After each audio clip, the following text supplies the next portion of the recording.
Good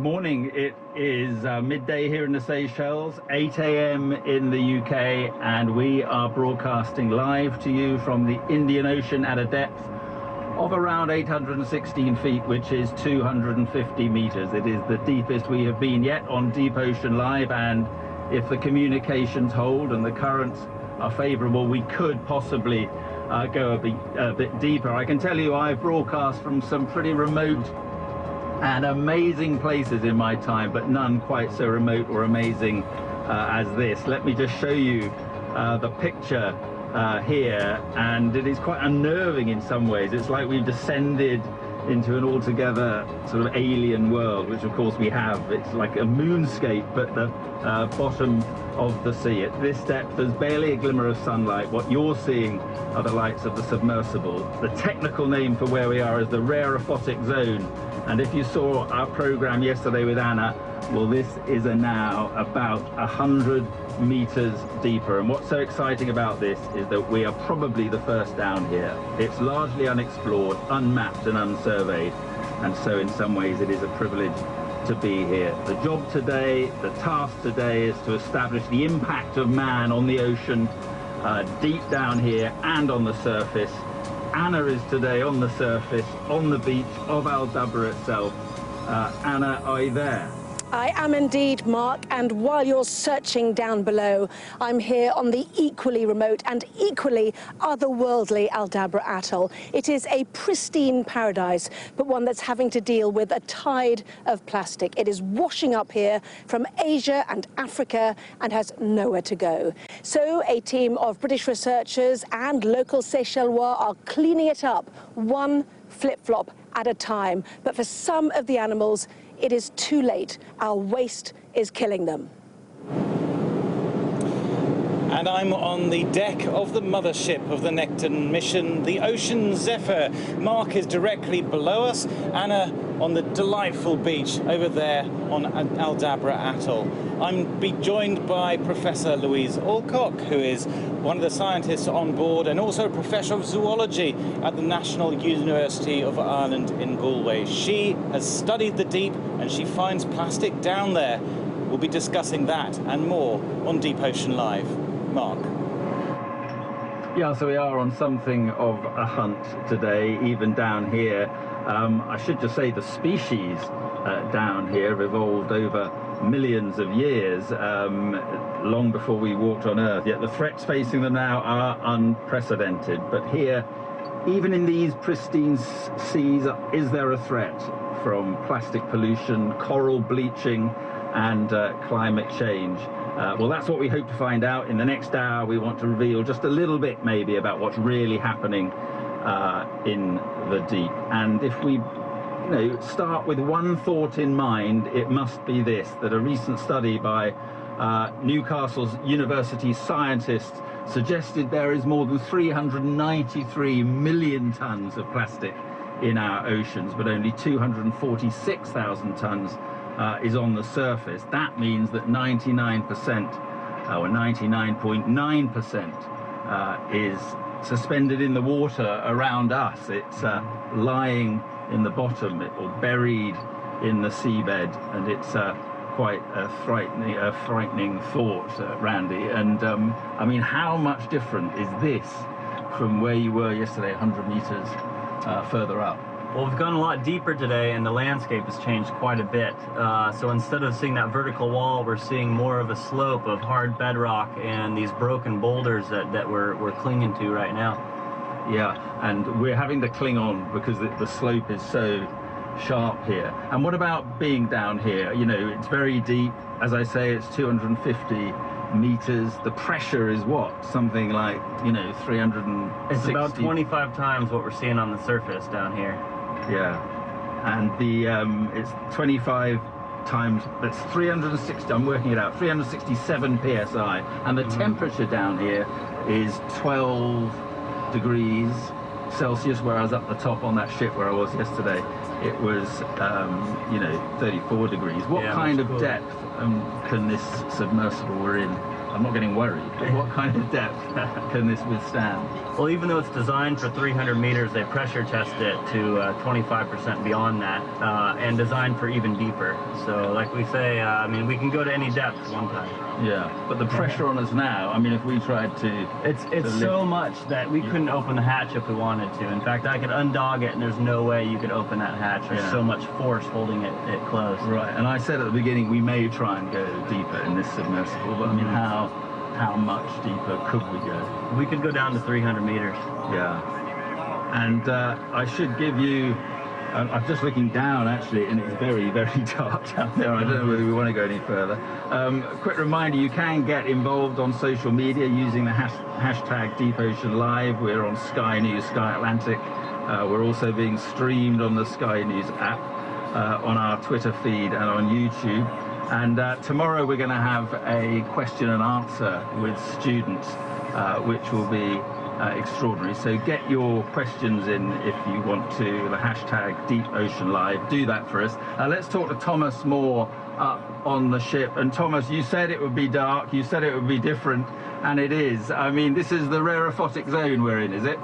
You're well into the twilight zone. Whether it's an actual rarefotic zone, that's the kind of research the scientists on board the Nekton ship are trying to do. Certainly they found evidence of this rarefotic zone when they were last doing their work in Bermuda. It is a distinct zone they found, and that's the kind of work they'll be doing here. It is something that nobody has seen before down here in Aldabra. You are the first to be exploring these depths, Mark, and I envy you hugely. And it is an otherworldly, an alien world that you're seeing there. And the longer you spend down there, I'm sure the more life you will see. Clearly, in fact, you can just see under the rock there. Louise, what's that? That's probably a grouper, isn't it? Probably. It's hard to see. It's gone already. But yeah, there's a lot down there. There is a lot down there, Mark, as Louise is saying, that you just need time. It will come out. It's probably dazzled by the light, certainly the brightest lights creatures down there will have ever seen, probably. And slowly they will emerge out of the shadows, and you will see more and more, perhaps even a shark, as Anna saw yesterday. Yeah, I mean, we've seen sea urchins, we've seen sea cucumbers. There's a few red rougy, what's it called? I can't remember. I did look it up. I thought it was an orange ruffy. Yeah. Orange ruffy, yeah. So there's a lot down here. You're right. But I don't know if I could ask Lucy. You know, the point of this program is to talk about plastic, and it's the minuscule pieces of plastic, the sort of microplastic that reaches this depth, which is almost invisible. I mean, we can see a kind of marine snow down here. I mean, are there microplastic in that? Is there microplastic in that sort of marine snow? May well be. If there's plastic on the surface, then it's likely that it's going to get broken up, and it degrades and goes into small fibers and small pieces. And the problem with these pieces is that they're so fine. All the filter feeders down there, like the corals and the sponges, they will just draw that into them with the water. So without taking cores or without bringing some of these animals up and actually looking under the microscope in detail for the microplastic, I can't answer that question, but there's a very high likelihood that there's microplastics down there. Yeah, I'm sorry, Louise, it's your voice, isn't it? It's not Lucy, it's Louise. Thanks very much for being there. I mean, and I read a report recently which said that we face a future with more plastic in the ocean than fish by 2050. Is it really that worrying? Getting into the ocean, because there isn't really a way to get it out of the ocean. There's been attempts with the ocean cleanup, but the microplastics are there, and we're not going to be able to remove them. So, you know, we have to stop putting them in. That's the only way to do it. And so we have to change our practices, and government policies and things can play a role in this, but we have to stop putting plastic in the ocean.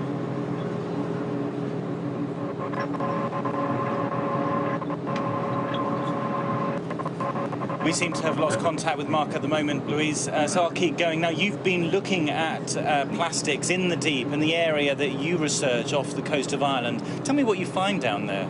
We don't specifically study microplastics or plastics, but we can't help but see them. So I'm working in deep canyon systems. You have to imagine the Grand Canyon, but underwater. And off the Atlantic margin of Ireland, you see that. And we are just running a deep water ROV in there. And we find that everywhere we go, we find fishing rope, particularly long lines, we find plastic bags, we find old Hessian sacks, and we find fauna tangled in these as well, particularly the monofilament fishing line. You find crabs and things caught in it and unable to release themselves, and they're just going to starve. I mean, it's horrid. And do you know where that plastic is coming from? Well, the fishing lines, obviously, any fishing gear is coming from fishing activities. But plastic bags are probably just coming from land. Even possibly people think they've disposed of them sensibly and they've gone to landfill sites. But wind still sweeps across landfill sites and takes rubbish away. And people's bins, you see them in the street, they've been knocked over on collection day. Rubbish sweeps away. Of course, I live right on the coast in Galway. So things go off the land into the sea and they end up in the deep. And that sinks then, and it rolls down the continental shelf into the deep where you're working. That's right. Everything's always going to go downwards, so the deep sea is where it's at, and we can't get it out of there once it's there, so we have to stop putting it in. Louise, thank you very much. So, Anna, what on shore? Can you see any plastic? There is absolutely no escaping it, I have to say, Thomas. The boat behind you almost feel like giving you a wave, but we are on Aldabra Atoll. It is pristine. It has been almost totally protected for nearly 40 years. It is the most extraordinary place. If you look at the world of the submersibles as being alien, here it feels prehistoric. There are reptiles roaming. There are birds in the sky that look like they should be pterosaurs. I have never been anywhere like this. The scale of this is enormous too. Best seen, in fact, from the air. We sent a drone up earlier to show you some of the extraordinary images of Aldabra Atoll. It is 21 miles long. That's almost the same as from Dover to Calais. The lagoon itself, which is shallow, a nesting site for the black-tip reef sharks and for the lemon sharks as well, who bring up their young there, not to mention the critically endangered hawksbill turtles, who also go in there. Green turtles out here, the hawksbills go in there. It is the most extraordinary place to be. Also here, of course, the importance of coral is everywhere to be seen. It is made of coral. If the coral starts to die, eventually this place will die. It will weather. Let's walk you over, shall we, to what is an ancient coral wall. And joining me here now is Dr. Lindsay Turnbull, who is on the board of the Seychelles Islands Foundation, who looks after this extraordinary place. But here we have complete corals, don't we? It's amazing. Yeah, so this is probably about 125,000 years old, and that's the last time that this atoll emerged. So because of changes in sea level, the coral can suddenly find itself lifted up above, and then, of course, it just dies. So this is fossilized coral, and there's a fabulous mushroom coral, the entire thing fossilized into the wall there. Sometimes you can even see enormous fossilized giant clams. Just part of these walls, spectacular, but not fun to climb on or walk on. It's part of the brutality of this place that you don't want to start climbing up there. And that was the interesting thing. We spent the night here trying to find somewhere for a tent, for example. Was really interesting, wasn't it? Because of the spikiness of the coral. I described it as a prehistoric world. It is so extraordinary. The animals that are here, it must be a privilege for you to be part of this. Oh, and absolutely. I think for anyone who's ever had the luck or privilege of setting foot on this place, they all feel that magic within minutes of arrival. It completely captures you at an emotional level, and you feel that you must do whatever you can to try to be part of the saving of this place, of keeping it the way it is, which of course the Seychelles government have played the most important role in that, in giving it this incredible level of protection. The only problem is, of course, is this. Here it is, the plastic we're talking about. And I know this is not as bad as some of the beaches in the south, but describe the sorts of things you find here. Well, the items or just the state of it? Well, either. Okay. Well, I mean, we are thousands of miles from any major population centre. So when I stand and look at this, I just ask myself, where does it come from? This looks like a beach where people come and regularly have massive parties and leave their stuff behind, but that's not what's happened. This stuff has come from all over the world. This is our global rubbish. And unfortunately for Aldabra, it is exposed to an enormous current that flows south of the equator and just brings all this stuff to here. Well, we are on one of the 4 islands that make up Aldabra Atoll. You are not allowed here unless you are a ranger or invited by organisations like you. And I know you've been organising a clean-up, the Aldabra Clean-up project, with Oxford University and a national competition to get Seychelles people involved as well. They're here. What we're going to try to do is see if our volunteers can clean up this beach during our programme today, during Deep Ocean Live. It's hard, hot work. OK, off you go. Right, we'll see their progress throughout this morning. Also, evidence that the giant tortoises here, 150,000 of them, are eating flip-flops. We've seen it in their excrement. We'll show you an example a little bit later. Mark, back down to you in the depths.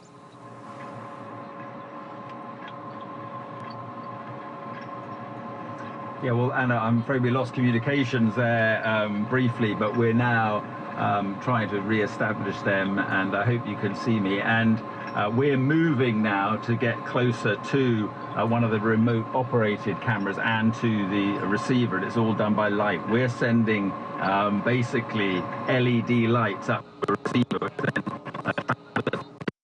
able to the chip that promises off, and we just have to get in better alignment with that. I've lost Mark there. This is extremely difficult, what we're trying to do here. The connection, the optical connection, no wires involved whatsoever. Very difficult to keep the receiver and the transmitter together, and that's what happens sometimes. That's why we're losing Mark down in the deep. But I'm still here with Louise Alcock. Louise, you were telling me earlier that one of your students has looked at coral and how they're eating microplastic. We're on a coral atoll, and as you said, there's every likelihood that there is microplastic, tiny fragments of everyday items in the water here. That's not great for the coral. It's not great for the coral because the coral needs to take in carbon as a food source, and if it's taking in plastic, obviously it can't digest that. We don't know how detrimental it is actually to corals at this moment, but we do know that the oceans suffer from various stresses, and we need to reduce those stresses as much as possible. And obviously something effectively being fed plastic unknowingly is a stressor, so we need to try to stop that. Yes, of course, many people may not realise that coral is actually a living animal. It is not a plant, it's a living animal. It is, in effect, a living carnivorous rock, isn't it? That's right. I mean, there's many animals in the sea that actually look like plants. They grow, they have a bush-like structure, and they just look like plants. But they are all animals. They're quite simple animals, but they are filter feeding away. They're not photosynthesizing. In the shallow waters, stony corals have symbiotic algae. Then these algae do photosynthesize, and that's how they get their carbon. But once we get into deep water, the corals are filter feeding, and they're getting their resources from the water column. And of course, one of the things that are really impacting coral now is the warming seas. What damage does that do to the reefs around places like Aldabra? To date, Aldabra hasn't suffered very much, and that's partly because of where it is. Because there are so few people here, just those people on the scientific station, it doesn't have other stressors. There's not much pollution in the water. We've got the plastic, but we haven't got the sunscreens, the waste, the sediment from on-land activities. And so because the other stressors are less, the warming is having a lesser effect, not quite such a drastic effect. But it will come because global temperatures are rising all the time, so that is coming to Aldabra. So it seems to be more resistant than coral elsewhere, because we've seen these mass bleaching events over the last few decades with a terrible impact on coral reefs. Yeah, that's right. And I mean, the waters are very warm here. They're 30 degrees, so that, you know, there is a real risk of coral bleaching here. But it's not a tourist spot. It doesn't have people. There isn't waste going into the sea. There isn't pollution. There isn't chemical waste from industry going into the sea. All these are stresses on coral, and so they make the coral react more strongly to the warming temperatures. And coral bleaching, that's when the coral, it turns a ghostly white. Just explain what's going on and what impact that has on the reefs and the broader ecosystem. So normal stony corals have symbiotic algae living with them, and these algae do the photosynthesis, and that is providing the sugars. That's the energy of the reef. It's just like plants growing on land. They're the base of the food chain.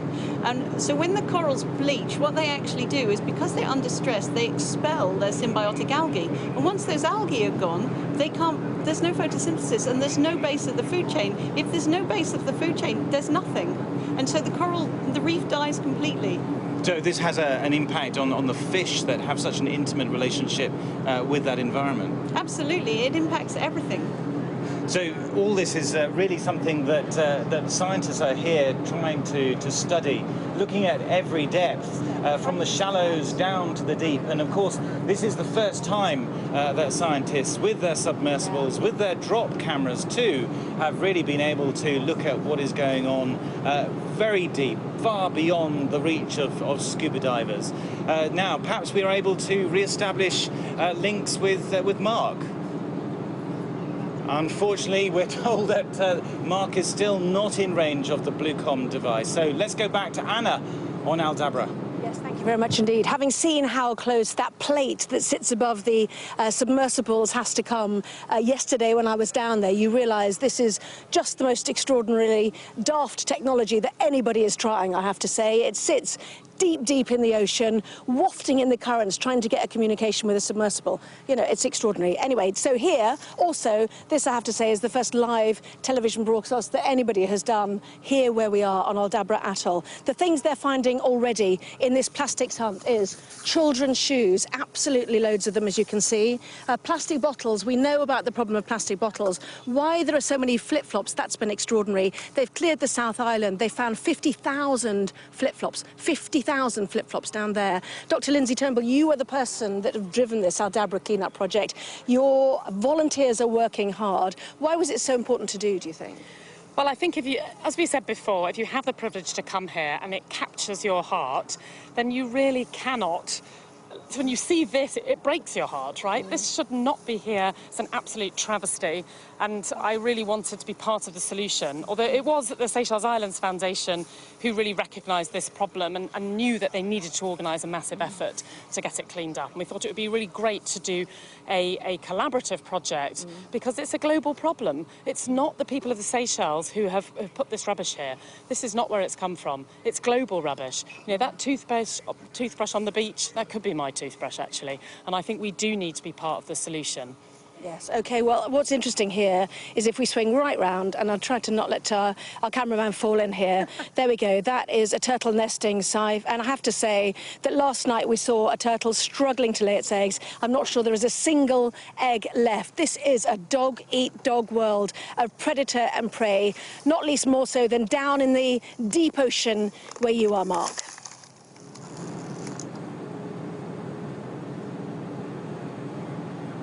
Can hear me now because what we're doing, we're moving from the position we were because we got out of alignment with the receiver that was sending the signal, and we're having the most extraordinary journey over this moonscape down here. We're still at 815 feet, so just under 250 meters, and we are seeing the most extraordinary, some coral, all sorts of reef fish down here, and it is really something else. And they're just deeply there. You can see in the distance through that the other submarine. I'm just putting lights on there, and we're just trying to get closer to that submarine so we can be realigned with it. And I think we can chat with. Who can we chat with, Ben? You were telling me with Thomas up on the phone. Yeah, but Randy, I mean, explain what are we trying to do here? Right now we're just trying to keep our comms up, and we're watching the Kensington. They're doing a science survey. So that's the other sub there. Yeah, so they have these stereo cameras, and I'm just trying to kind of avoid the rocks here and come up behind them. Yeah. Let me check in with the surface real quick. Okay. Top side, Omega, comms check.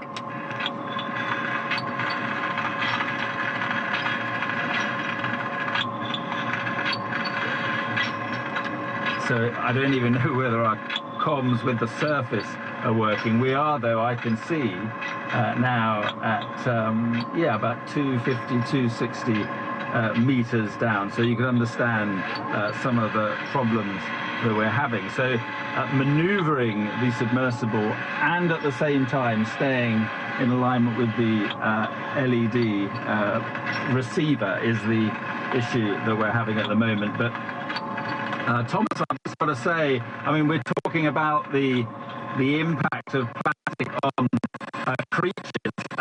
What about the impact of plastic on the coral? We're losing Mark again as they move further along the reef. But Louise, Aldabra is so far from anywhere, and yet it gets so much plastic that clearly isn't originating here. There are just not enough people. So where on earth is it all coming from? It's coming from elsewhere around the Indian Ocean. So we have massive global currents. They're driven by actually by Antarctic ice. As that freezes, that makes the water underneath it slightly more salty. As the fresh water is pulled out of it, that salty water sinks. It drives Antarctic bottom water out across the ocean floor. And at the same time, we've got winds in the north blowing, and this sets up sort of global current system. At the same time, we've got the Earth spinning, and that's having an effect. And so we have fairly consistent, strong currents. Everybody at home will have heard about the Gulf Stream. That's one of those currents. And we've similarly got currents in the Indian Ocean, and they're bringing rubbish here from much more densely populated places. And the Seychelles is just unlucky. It's bang in the middle of the ocean, and it's getting the waste from elsewhere. So just a victim of geography? Yes, basically. And we do hear about these gyres, these swirling currents that trap plastic, and particularly in the Pacific Ocean and indeed in the Atlantic too. And that's where the plastic can remain for many decades. Yes, it can, and there's been efforts to go out and clear this up, but it's not easy to clear up because you've seen us running our Nekton nets off the back of the ship. These are the nets, the very fine meshed nets that you use to collect this surface layer of living organisms, but you collect much else too, I'm sure. We do, but we're primarily there for the organisms. We've only collected a little bit of rubbish in those nets, but the trouble is if you try to clean the plastic up from those surface waters, you clean the Nekton up as well. So these small planktonic floating animals that don't really have control over their own destiny, they're floating where the currents go, they're getting cleaned up with the plastic, and quite a lot of scientists have a worry about this with plastic cleanup. So that's the unintended consequence, that you might be hoovering up, as well as the plastic, you might be hoovering up the eggs, the larvae, all those other things that are so important to life in the oceans. Exactly, and it's a very large, complex food web, and if we're interfering with it, then it's very difficult to predict what the effects of that will be. So if you go and clean up the oceans, what do you do? Don't put it in there in the first place. We need policy changes from governments. We really need governments to get on board, and we need all the people to get on board to put pressure on governments to make some action. Governments can change all sorts of things. A small piece of legislation could, for example, ban plastic flip-flops. There are other ways of making shoes. But there are 2 billion people who live around the Indian Ocean, in some of the world's poorest countries too. They don't have proper waste management. So what do you do in those circumstances? Well, I think you made a lovely suggestion earlier, Thomas, when we were talking off camera, when we talked about debt swaps for ocean action. And I think, you know, that is a lovely idea where richer nations can contribute, and in return we get some action on some of these issues that we need. And what I was saying there was that the Seychelles has swapped some of its debt for money that it needs to protect the marine environment, and it has some of the best protected seas on the planet. So perhaps the same idea could be followed through, as you say, with waste management, to give these poorer nations the money to start up recycling schemes to collect that waste and just stop that plastic flowing out to sea. Yeah, absolutely. And the poorer nations will benefit from this as well. We need cleaner oceans everywhere, cleaner seas. It benefits tourism, a healthier ocean. It allows sustainable fishing better. So it is actually to everybody's benefit that we have clean, healthy oceans. Louise, thank you very much.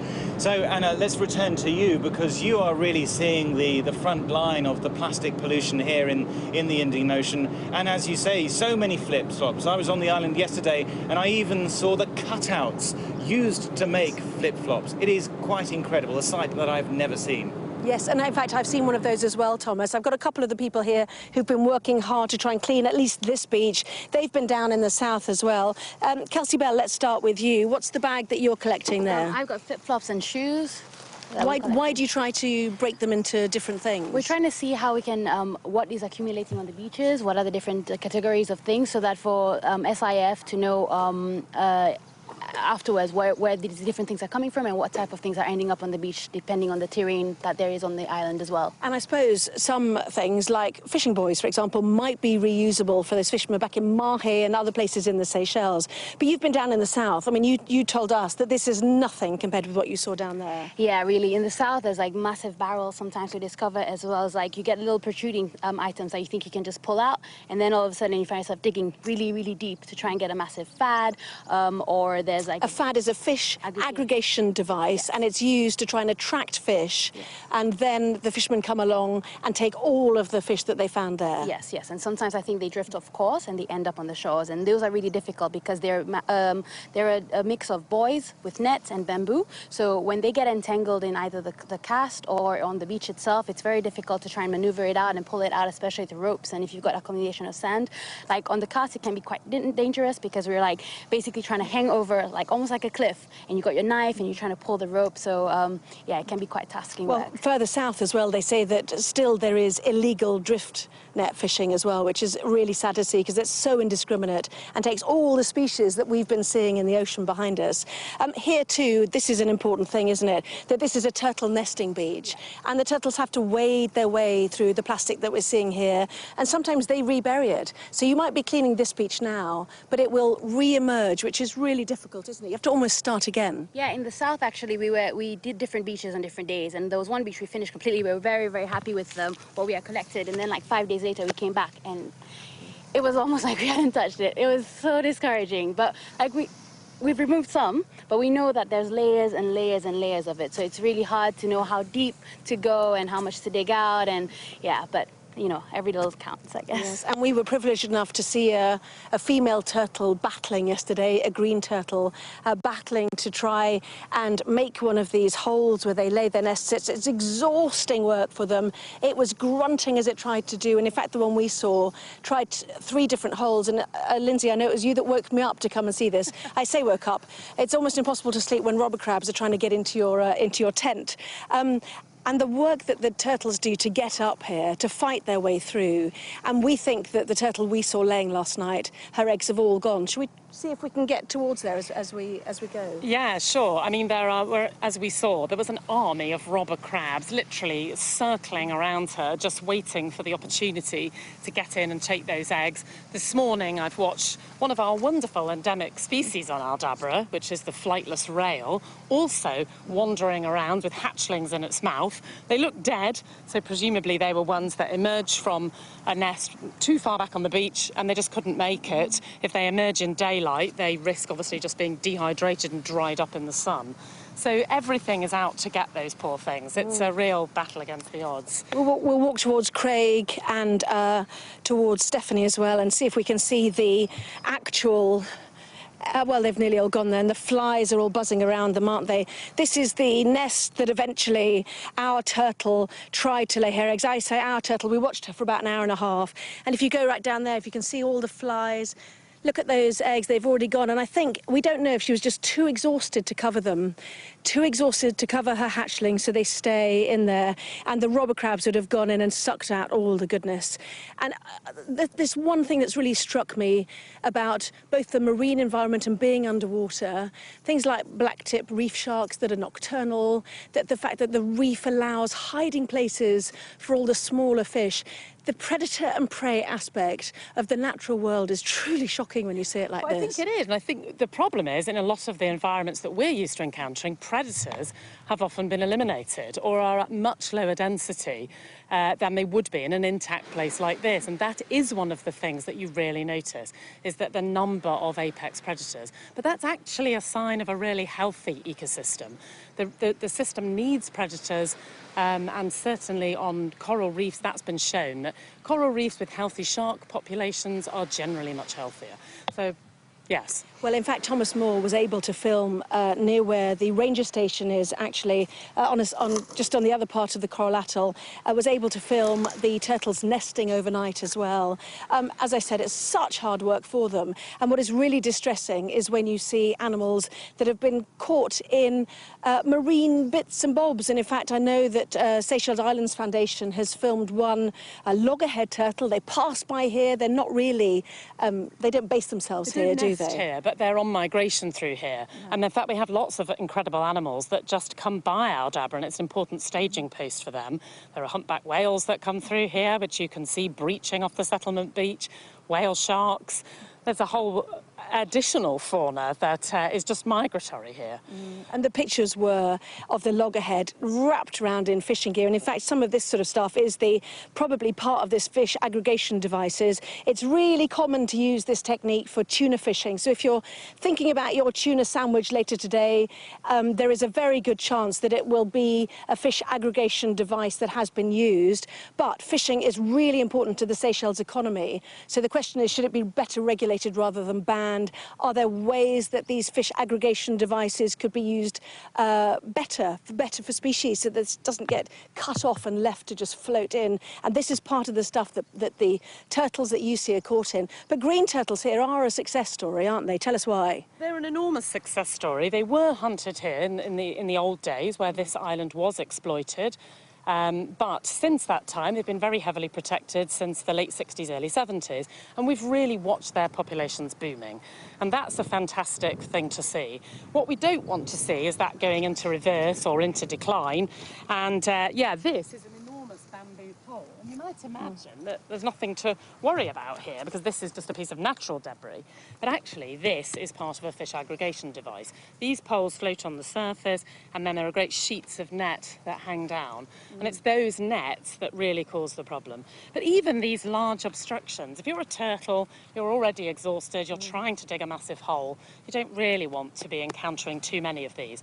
And although there aren't too many on this particular beach, there are places where the nesting grounds are literally littered with these. OK, Lindsay, for the moment, thanks very much indeed. Giant tortoises, so many, that's what there's 150,000. That compares with the population in the Seychelles of 93, or around 93,000. Over on the ship, let's go back, shall we, to Thomas Moore. Anna, thank you very much indeed. Absolutely fascinating discussion you've been having there about tuna. And of course, tuna are very closely related to what's happening on coral reefs. A very intimate connection. A lot of juvenile tuna would spend time there. So what happens on the reefs with bleaching and climate change and so on, that will affect the availability of tuna in the future. So that's your lunch potentially that could be affected. But we're joined in London by David de Rothschild. David, I hope you can join us. Now, your family has a very intimate connection with Aldabra over many years. Tell us more. Yeah, just... yeah, well, good morning. And the very luxurious roundabout here in Osterley, not sitting in the bottom of the submarine, which I would like to be doing with you guys in the submersible. One of my great uncles, Walter, was very connected to Aldabra.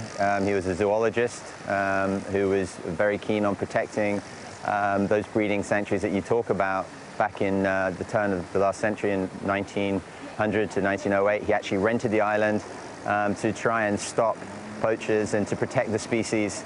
He was known for his quite outlandish behavior when it came to using zebras and giant tortoises to ride on.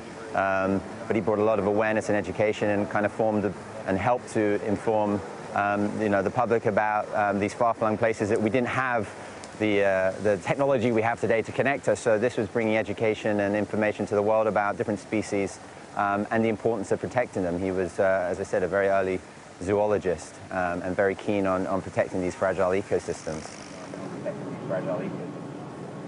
But David, there are so many examples of conservation success on the island, not least the green turtles, which have bounced back, and now one of the most important nesting sites for green sea turtles in the whole of the Indian Ocean, and indeed the giant tortoise. Many people may not even realize that there are giant tortoises away from the Galapagos, and they were nearly hunted to extinction. And yet now, as Anna said, there are more tortoises than there are people in the Seychelles.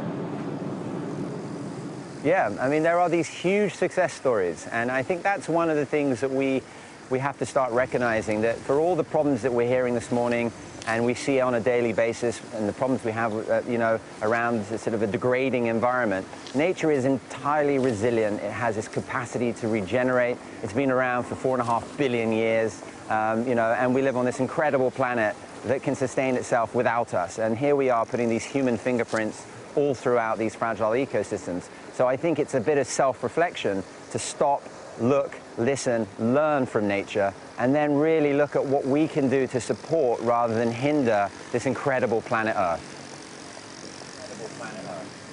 You really need to give nature time to recover. And how important do you think it is that the Seychelles government has brought in this enormous marine protected area around Aldabra where there is no commercial fishing allowed?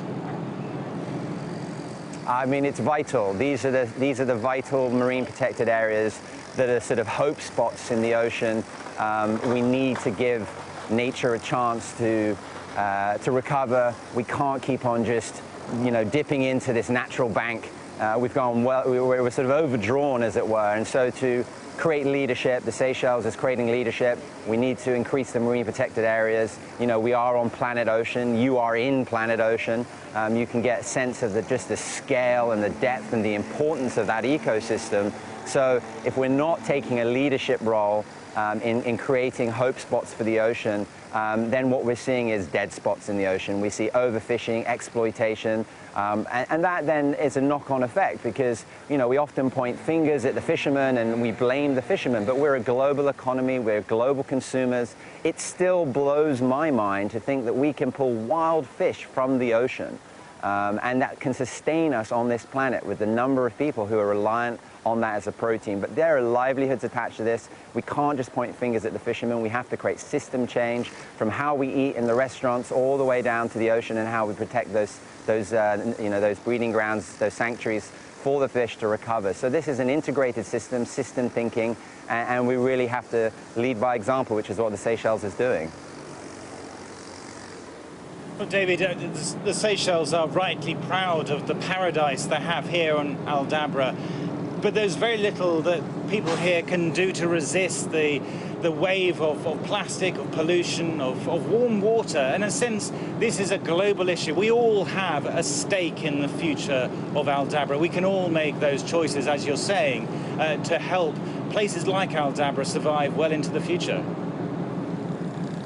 Yeah, I mean, this is a global issue. This is something that we are all, connected to. We are on planet Earth.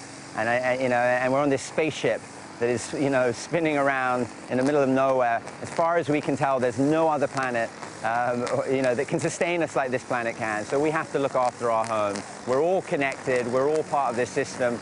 And I think ultimately that is the biggest thing that we have to focus on is the solutions. Here today, for all the problems that we face, the solutions we have available to us exist. I really hope that as we start to get the message out about this plastic issue, that we can step up the actual banning of some of these single-use plastics that you're seeing here across the islands. I mean, this is not something that requires anything more than just some vision, some leadership. We can stop this today. We don't need to be, making these long-term, we think we're going to try and reduce stuff by, 2030 or 2040. Why don't we do this today? Take the leadership, get the leaders around the table. We just had the UN environment meeting in Nairobi for all the environment ministers. We had some, some interesting conversations, but I would say we need to go further. This is something that we're all involved in. We can all be part of the solution, and we need to step up our game. Otherwise, we are going to see species disappearing from the face of this planet purely because of our plastic dependency, the fact that we're throwing away thousands of tons of plastic every year, 300 million tons of plastic. That's almost equivalent to the weight of all the population on this planet. So we need to step up our game. It's a moral responsibility. It's an obligation that all of us should have. And I think that's the only way we can keep moving forward.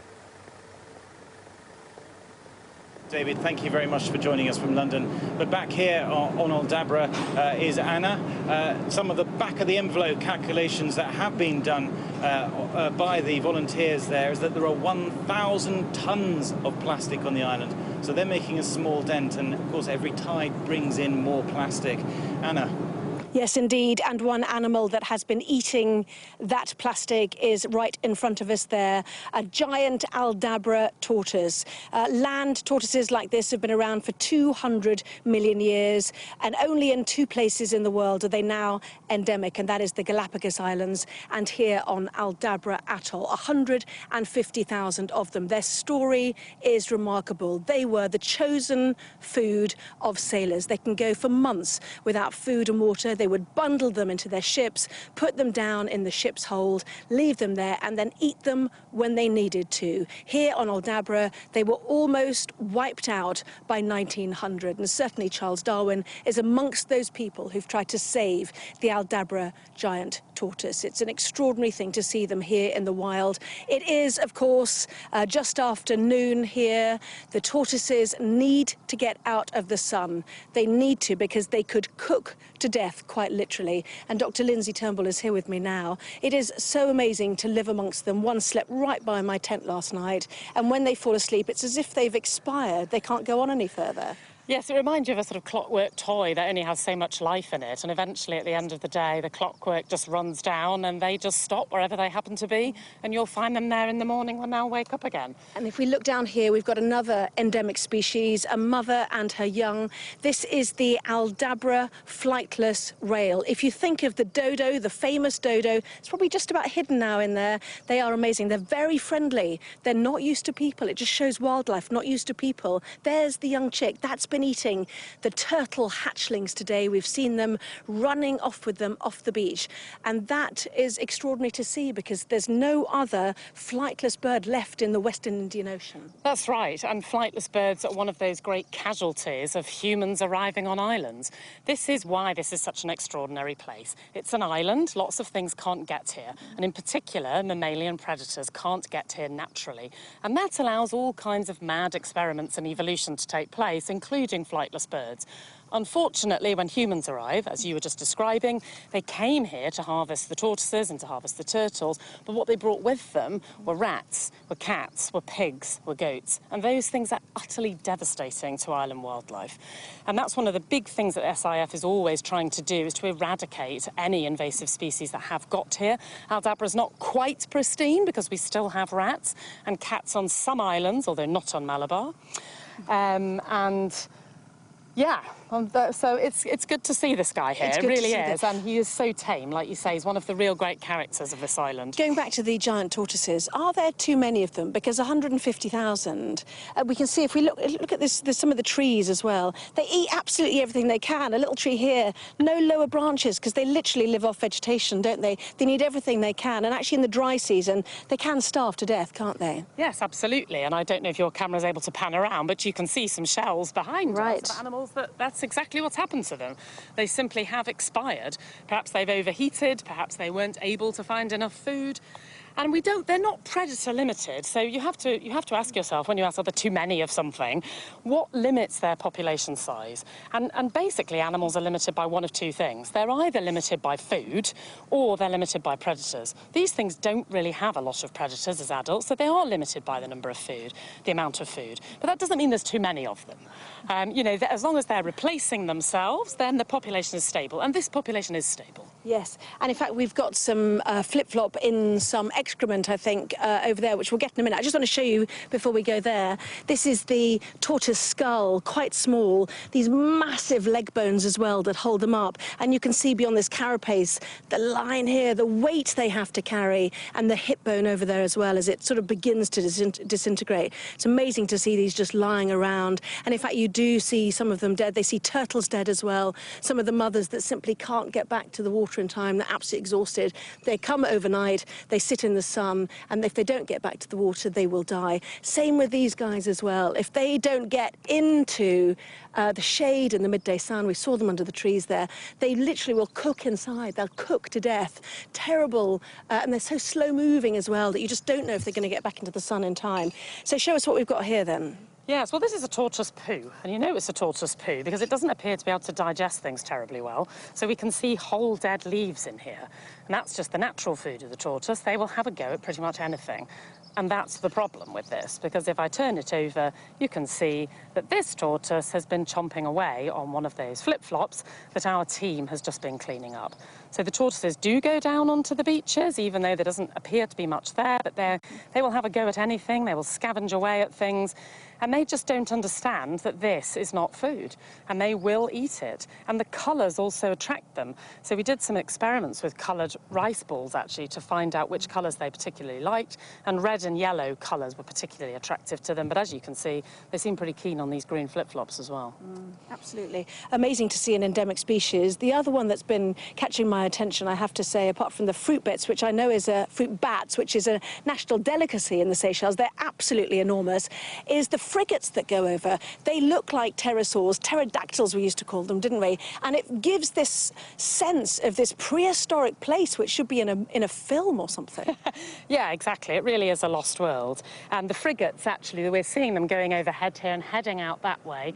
There's an enormous frigate bird colony. That's, again, one of the secrets of the lagoon. So inside the lagoon is fringed with mangroves, and the frigate birds nest in those mangroves. And in fact, the things thereafter, which is the red-footed boobies, nest right amongst them. So they're like very good neighbours sitting together in their nest sites. But as the boobies come back with their fish from the ocean, the frigate birds are simply patrolling, waiting to attack them, waiting to get them to drop their catch so they can seize it. So it's a very strange and uneasy relationship between those two birds. Well, from consuming whole flip-flops here, the parts you can see, let's go back to Thomas and talk about microplastics.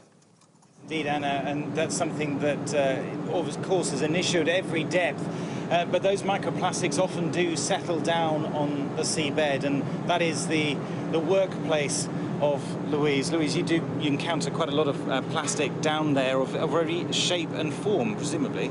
Yeah, we see a lot of fishing gear, a lot of bags, a lot of hessian sacks, the sort of things that some of the things that will have got tossed off the side of ships. But the real issue is the microplastics, I think, and we can't see that.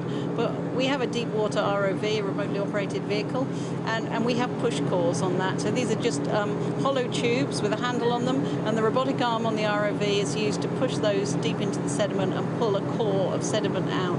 And we take those up to the lab on the ship and we slice those cores into centimetre depths, and then we preserve those very carefully because we are covered in plastic, all our clothes and fleeces, so we have to wear cotton lab coats and try to do this in very clean conditions, and we can take them back to the lab and look for microplastics in those. And in fact, principal scientist on board Ocean Zephyr, Lucy Woodhull, wrote one of the sort of seminal papers on deep sea microplastics. So this plastic is just getting buried in the sediment at the bottom of the sea? That's right. And there are actually people in the UK, up in the Sams in Scotland, who are looking back at, I wouldn't say historic, not quite that far back, but collections from the ocean that go back 40 years to look to see when microplastics first started to appear. So there's a lot of research going on to see how long the problem has been there and how extensive the problem is.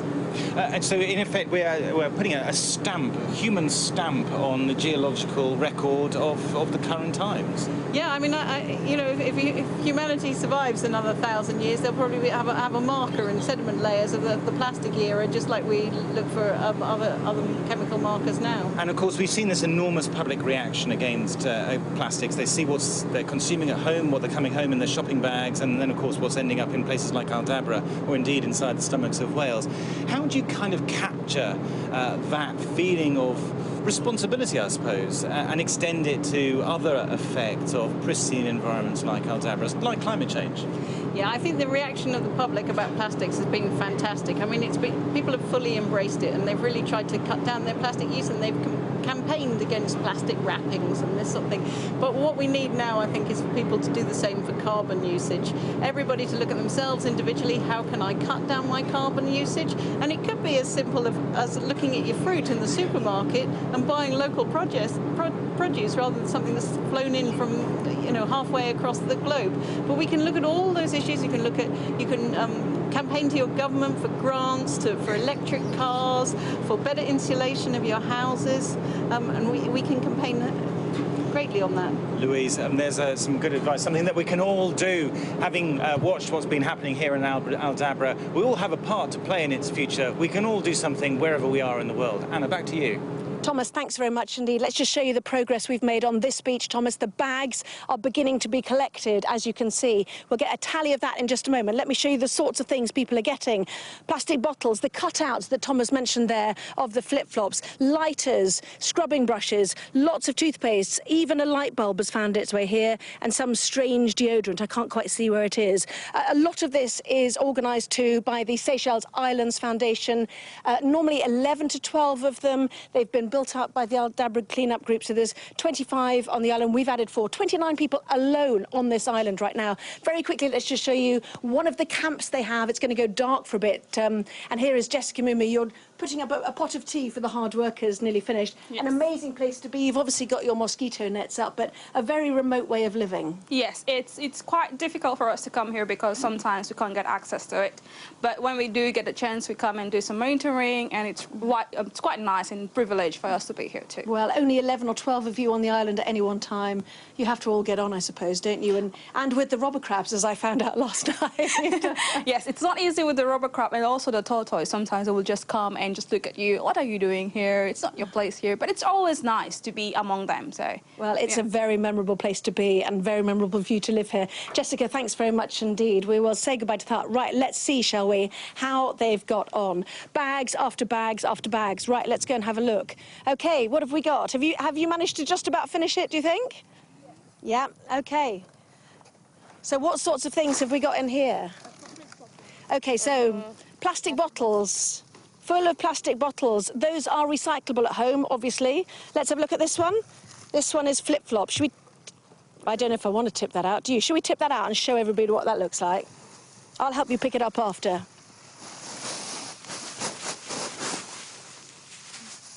Those are our shoes. We all wear them. They're cheap. That's why they're so popular.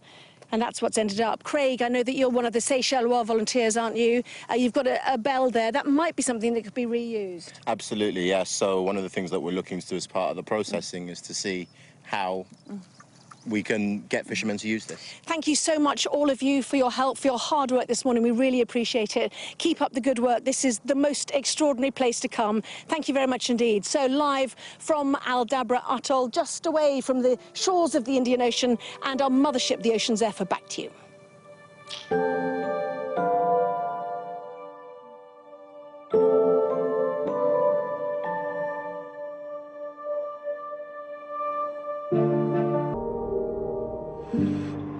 Good morning from the Indian Ocean and welcome.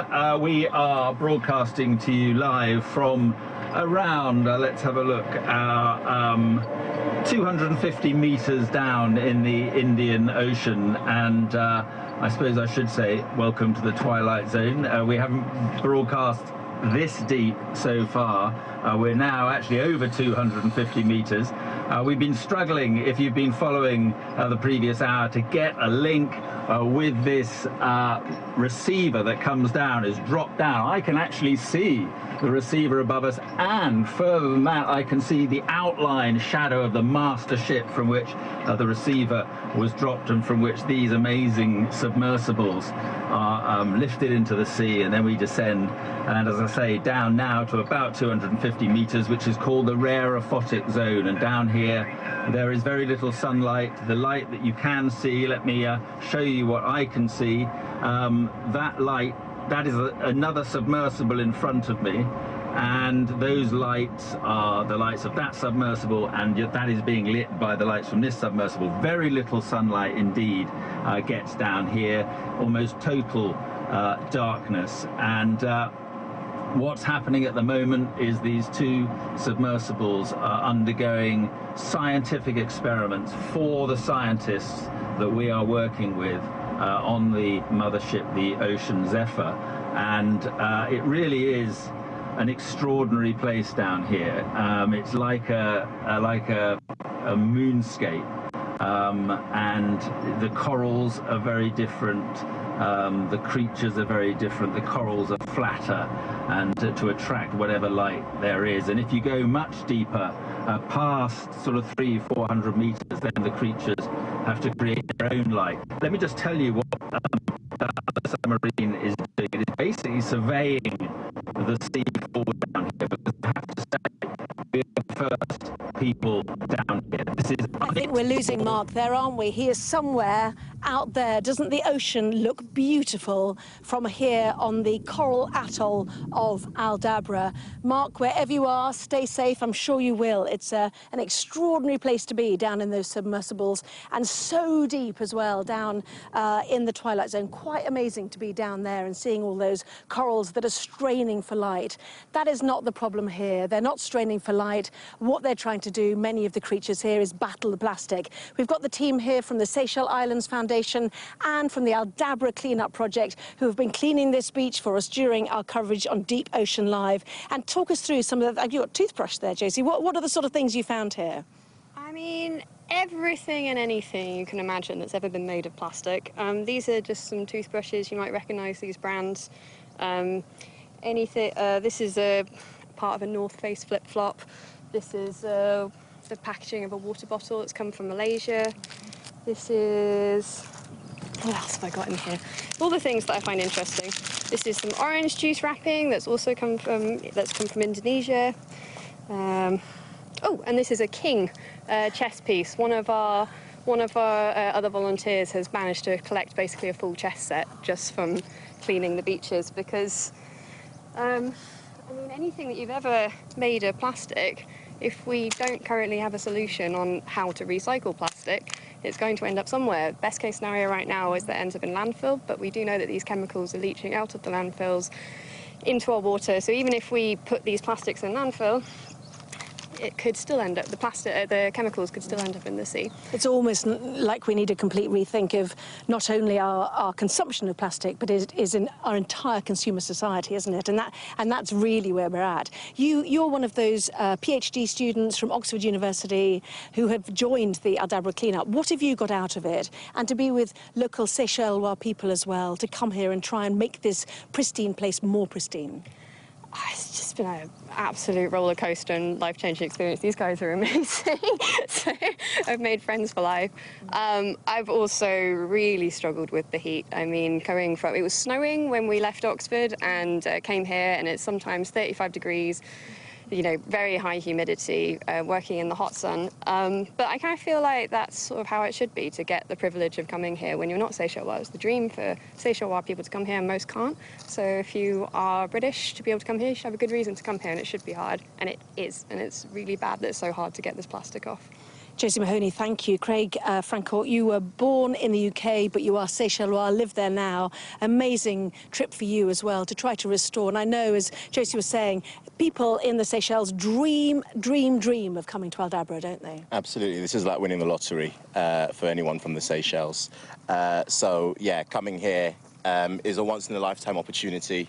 Very privileged to be here. And I think for us as well, it's amazing to be a part of the solution as well, somewhere as pristine as this place should be. It's despairing to see it like this, but it's great to be a part of the solution, particularly as a Seychellois person as well. So show us the sort of things that you found. This is on this beach and another very small beach up here. And I have to say, this is really, the whole of this coastline, the northern coastline, is made up of coral, ancient coral, isn't it? So there's only a couple of beaches. So this is what you found just in small areas. It's worth remembering. Absolutely. So this is something that we've done in less than an hour, a small group of us, and this is a drop in the ocean compared to what we've been doing down in the south. But we've got flip-flops, as you can see. I think we've got 2 or 3 bags of flip-flops in 50 minutes already. We've got some PET bottles here also from all around the world, some branded as well. Some have been in the ocean for so long as well, they're starting to degrade and turn into fragments.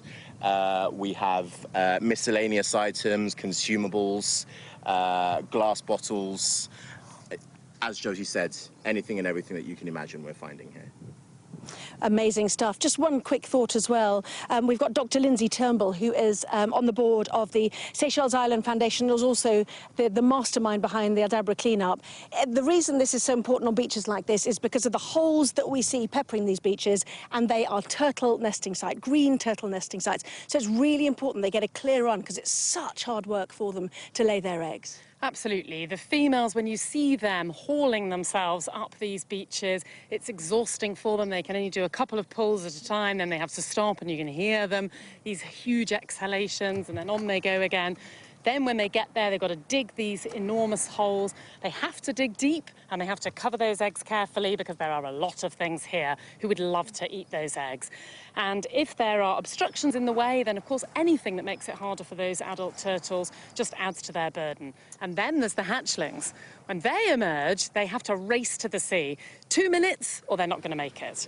And anything that obstructs them, any flip-flops, bottles that are in the way, just means they're less likely to get out there. Well, one person who saw that with your help was our science correspondent Thomas Moore, who is out there on the ocean. Let's just see very quickly if we can get down as far as the Ocean Zephyr, the mothership.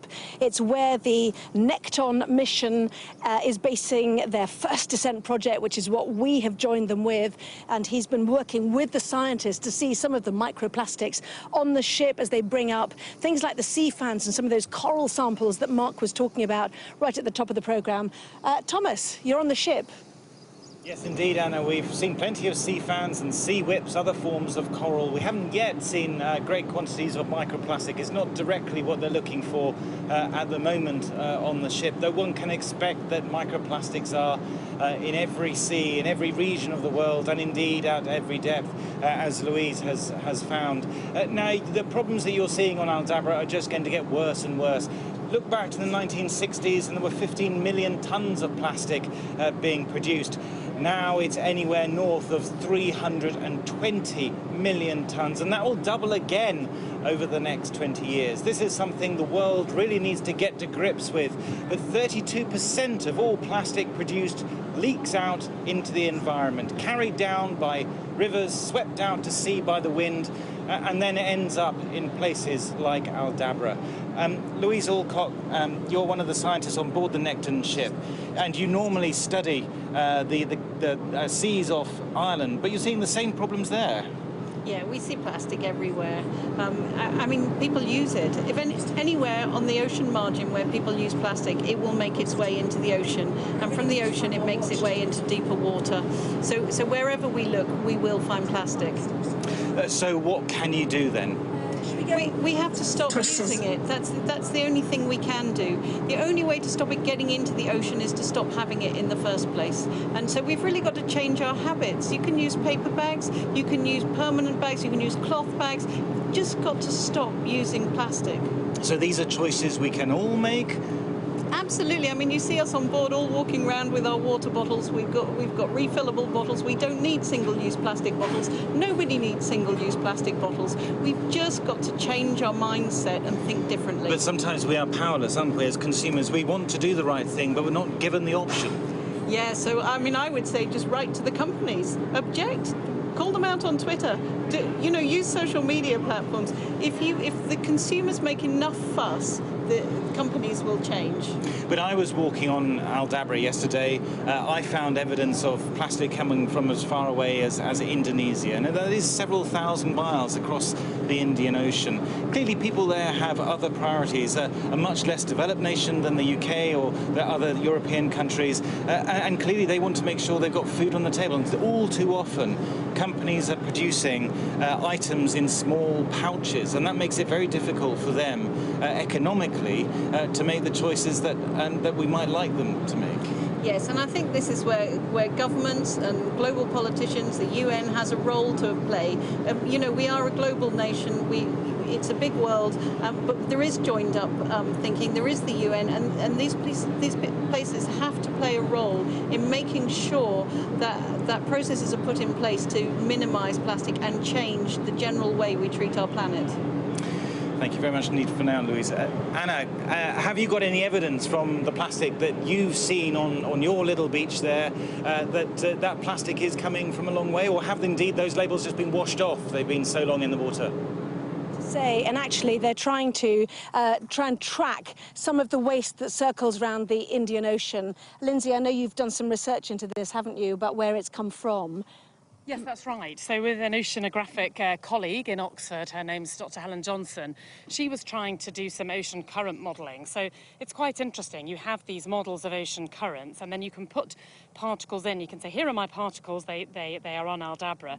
You can then run that model backwards in time and try to work out where those things actually came from. And originally we thought that they appeared in the model to be coming from the coast of East Africa. But I have to say I found nothing here with a Kenya or a Tanzania or a Somali label on. And what she wondered whether in these models were particles sort of getting trapped at the coast, and had they actually come from much further afield. And I think now that's quite likely. Now we've actually been here and seen that the dominant label, to be honest, is Indonesia, then perhaps we are getting things coming from truly thousands of miles away, which is incredible. Floats on the currents, and here it ends up in the home of the giant Aldabra tortoises. Only 2 places in the world that these are endemic. One is the Galapagos and the other is here, and this is called, we don't want to wake them up, this is called the Galapagos of the Indian Ocean for this reason, or amongst these reasons. There they are. They need to get out of the sun. They cannot be in it. It would literally cook them. So they need to make sure they take some shade if they can. Not a lot of shade here, I have to say. And they're sleeping away. It's very interesting seeing them sleeping at night too. They literally seem to expire. They run out of energy and they flop down, legs extended and arms extended, flat on the floor. Fascinating that these almost didn't exist here. After about 1900, they were nearly wiped out on the island of Aldabra. They'd been plundered by sailors, by settlers, and there they are.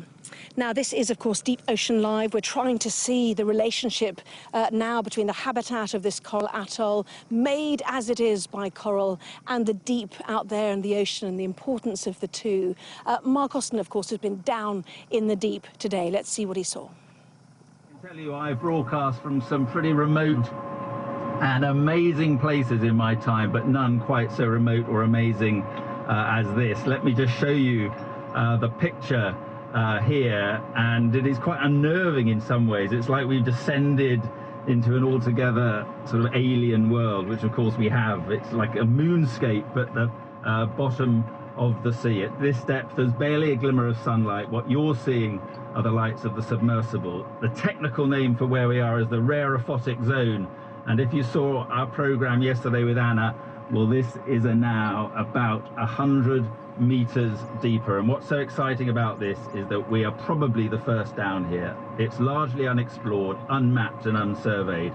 And so in some ways it is a privilege to be here. The job today, the task today, is to establish the impact of man on the ocean. A recent study by Newcastle's University scientists suggested there is more than 393 million tons of plastic in our oceans, but only 246,000 tons is on the surface. That means that 99% or 99.9% is suspended in the water around us. It's lying in the bottom or buried in the seabed, and it's quite a frightening thought, Randy. And I mean, how much different is this from where you were yesterday, 100 meters further up? Well, we've gone a lot deeper today, and the landscape has changed quite a bit. So instead of seeing that vertical wall, we're seeing more of a slope of hard bedrock and these broken boulders that we're clinging to right now. Yeah, and we're having to cling on because the slope is so sharp here. And what about being down here? You know, it's very deep. As I say, it's 250 meters. The pressure is what? Something like, you know, 360. It's about 25 times what we're seeing on the surface down here. Yeah, and the it's 25 times, that's 360, I'm working it out, 367 psi, and the temperature down here is 12 degrees Celsius, whereas up the top on that ship where I was yesterday, it was, you know, 34 degrees. What kind of depth can this submersible we're in? I'm not getting worried, but what kind of depth can this withstand? Well, even though it's designed for 300 meters, they pressure test it to 25% beyond that, and designed for even deeper. So like we say, I mean, we can go to any depth one time. Yeah, but the pressure on us now, I mean, if we tried to... It's so much that we couldn't open the hatch if we wanted to. In fact, I could undog it and there's no way you could open that hatch. There's so much force holding it closed. 12 degrees down there, we heard from Mark. I can't tell you what it is here. It is baking. And this is a robber crab. They wreak havoc. I have to say that I did not sleep last night because these things, lots of them, tried to get into my tent, literally tried to unzip it, I think, at one point. They come, they smell, they have extraordinary sense of smell. They can smell the food that we were cooking, and there were hundreds of them on the beach last night. 15 different sorts of land crabs here. Thank you, Josie, for bringing that one. We're going to get another orange one in a minute, I think. 15 different land crabs on this island. Just shows there are so many different species here that are thriving because human beings are not. And as we heard earlier, this is not a place for mammals. There are some rats, some cats, not on Malabar, which is one of the 4 islands of the Aldabra Atoll, all surrounding this lagoon, none on here. So no mammals means other species, flightless birds and other creatures. So this is obviously all about the oceans, the protection of the oceans. If you don't protect the ocean, you don't protect places like this atoll. So let's bring in now Peter Thompson, who is the UN Special Envoy for the Oceans. And I have to say, seeing places like this, having been underwater too in the submersible, you realise how much work there is to do and why all of this needs protecting so much. Yes, thank you for having me on the show, and congratulations to you all out there at Aldabra Atoll. Just amazing that you've put this together. You know, I have in my lifetime, I'm from Fiji, seen pristine atolls and then see them atrophy over the decades with the plague of plastic that we've set upon the ocean. It isn't just plastic, of course, is it? It is global warming too. Certainly the Seychelles is amongst those places that have been really hit hard. And I know in the 2016 coral mass bleaching episode that it was very difficult, that the water temperature that we see behind us, that shouldn't really go above 29 degrees for coral, reached 30 degrees over 4 consecutive months, sometimes spiking at 31 degrees. So coral bleaching is here on the Granitic Islands, a little bit here in Aldabra too. How important is it, do you think, that the world wakes up to the difficulty of climate change and what that is doing to the oceans? Well, it's absolutely existential for us. If we even care a little bit about the well-being of our children and grandchildren, this is probably the most important thing facing humanity at the moment, climate change and ocean change.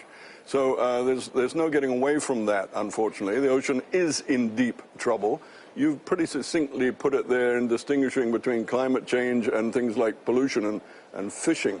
I see it as 2 areas. One is imminently fixable, which is the fishing and the pollution side. That is just man management, getting the laws in place and doing the business. And I firmly believe we can do that over the next decade, clean up the ocean and sensibly manage our fish stocks and get into sustainable aquaculture and all the rest. But there is a much more difficult challenge that we're facing, which is the climate change challenge.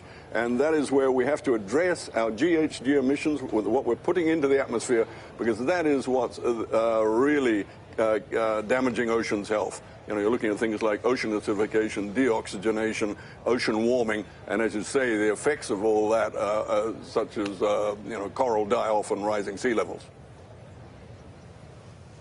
Yes, and in fact, I'm walking as you're talking towards the Ocean Zephyr, which is the mothership for the scientists of the Nekton mission who we've joined with. And certainly when I've been down in the submersibles, we've been taking some of those readings that you mentioned there, the salinity readings, the acidity readings. And it's really important, isn't it, to say to people that actually the extra carbon dioxide we're putting into the atmosphere is being absorbed in there. And it can't keep doing it. Already, we heard from the principal scientist, she saw in the Antarctica evidence of shells melting because of acid, the acid in the water, the carbolic acid in the water. So really, change is already happening, isn't it? Absolutely right. And you know, the continuing acidification of the ocean is purely related to the CO2 levels in the atmosphere. So Yeah, that is going to make life, things very difficult for life in the ocean. You know, you think of any calcium carbonate-based life form like shellfish or vertebrates. You know, how are they going to form their skeletons if they're being, if this rising acidification is being applied to them? So that's that. But the ocean warming side is so tragic, you know, and that's just obviously as the atmosphere warms with our greenhouse gas emissions, the ocean warms as well, because the ocean takes most of that ocean of our warmth that we're producing is absorbed in the ocean. So in the past we've thought the ocean's big enough to take it, but now we realize it's not, and we're seeing the effects. For one thing, sea level rise. You know, as H2O expands, there's only one way to go up, which is only one way to go, which is up. You know, think of the ocean as a bathtub. There's only one ocean. So as you expand, up go the levels. And think of the not just the Pacific Islands and the atolls like Aldabra, which will go underwater, but think of those coastal areas like Bangladesh, you know, river deltas, which support tens of millions of people all going underwater. Where are the people going to go? So you've also got, with ocean warming, the tragedy of coral reefs. The thought that by the end of this century, we could be in a position where there are no longer any coral reefs. For me, coming from Fiji, brought up on a coral coast, this is tragic beyond belief. And you know, it's akin to saying there'll be no more forests on land. The coral reefs are the bunkers of biodiversity for the oceans. And to take them out of the picture, you know, could well be the taking out of the ocean ecosystem, and therefore the taking out of our global ecosystem, and therefore us. Yes, and indeed, people say, don't they, that they are less than 1% of the landmass, but 25% of the diversity. While you're talking, we're right by ancient coral here. It's about 125,000 years old, probably lifted up as sea levels drop at some time in its history. There are whole corals here, actually, some mushroom coral here, a flat one, but it just shows you that this is what, the living form of this is what needs to be protected now to keep the diversity that you're talking about. And certainly some of those governments that you mentioned did head to the G7 to try and make their case. Governments like that here in the Seychelles or the Maldives, to make the point you're making. You must feel, as UN Special Envoy, that you want to bang heads against a wall about this. You must be so frustrated about it. Yeah, well, I'm in a different country every week talking to governments and conferences about the urgency of the situation, the predicament that humanity is in. But the fact that we have a plan, and the plan, of course, is the Paris Climate Agreement and the Sustainable Development Goals, in the case of the oceans, SDG 14. So we have to be faithful to the implementation of that plan. And, you know, as you know, there are some that are sort of in denial, and that just means that those of us that know the truth have to carry a heavier burden and push on harder. And when I say know the truth, we get the truth from the very best of our scientists who've been assembled in the IPCC and put out reports from time to time. And these scientists are not people from another planet, you know. They're getting their information from the weather offices of every country on the globe, and they collect those daily at the World Meteorological Organization in Geneva. And this is the truth. You know, there's no avoiding the truth. So the rest is obfuscation. The truth is there. Well, it's been great to have you on and to hear your perspective and the hard work that you are doing. Thank you very much indeed there, Peter Thompson, UN Special Envoy to the Oceans, who's clearly trying to get the message across. We will be back on the Ocean Zephyr, our mothership, later on today, hopefully back down in the deep tomorrow. It's clearly a very difficult project. This is, I have to say, the first time that anybody has been live on Aldabra Atoll. It is a week of firsts here at Sky News, and I just want to say a big thank you to everybody who's trying to take shelter from just post the midday sun. To Lindsay as well, you've been great to have on all the way through. Thank you so much, and for your team as well. It's been great to have you here, and presumably one message for people watching at home about what to do, about plastic, about climate change, and about the relationship to places like this. I think don't give up hope. It's very easy to think this problem is so enormous, so difficult, that it simply can't be solved and you should sit on your sofa and eat a big bag of crisps instead. But that's not the right response. We have to do things. We have to team up. We have to work together. We have to... These are global problems. We can do it, and we have to believe in ourselves, and we have to just do it. OK. Thank you very much indeed, Dr. Lindsay Turnbull. Thanks very much indeed. So from all of us here on Aldabra Atoll, it has been a quite extraordinary experience, I have to say. Thank you indeed for watching. Back with Deep Ocean Live tomorrow.